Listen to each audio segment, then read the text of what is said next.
New at 6, Palm Springs is moving closer to allowing co-owned housing similar to timeshares to operate within the city. As News Channel 3's Jennifer Franco reports, the proposed change is reigniting old controversy and dividing some members of the community.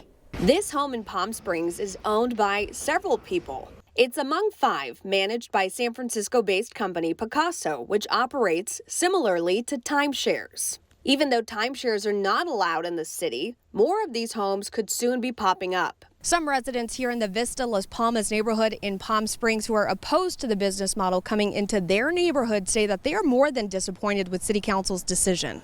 This issue, unlike a lot of issues that we've seen, has really galvanized our neighborhood, and anger is probably a little bit more appropriate a word to use. Kevin Comer loves living in Palm Springs the past 5 years, but a proposed resolution paving the way for co-owned housing in the city isn't sitting well with him and many of his neighbors. They wrote a letter to council on behalf of 400 homes expressing their opposition to the proposal, which he says was rushed. Why do it in the dead of night? Or in our case, in the dead of summer when it's 120 degrees and 3/4 of the city is out of town. Mayor Jeffrey Bernstein shares in opposing residents' concerns and voted against the proposal. Do you agree with them? Do you feel like it was rushed? It is a problem because the agenda came out on the Wednesday before July 4th, and then the council meeting was on Tuesday. Council is considering setting up guidelines for how co-owned homes would operate. The ordinance would prohibit them in a neighborhood where the 20% vacation rental percentage cap has been met.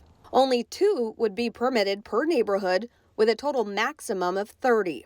They would also have to comply with noise and parking rules and face fines of up to $10,000 for certain violations. What we're seeing is a very consistent erosion of what it means to live in a single-family zone. Mayor Bernstein says he's worried about how violations would be enforced with a co-owned property. And the impact on affordable housing is also top of mind. We are short on housing. Our housing prices are rising. And the more types of these things that we have, the lower our housing stock and our prices also go up as well. For now, Comer is hopeful council will take his concerns into consideration before adopting any final ordinance. We want to develop those relationships that last for decades with our neighbors. That is not possible in the kind of structure that we're starting to see now. In Palm Springs, Jennifer Franco, News Channel 3.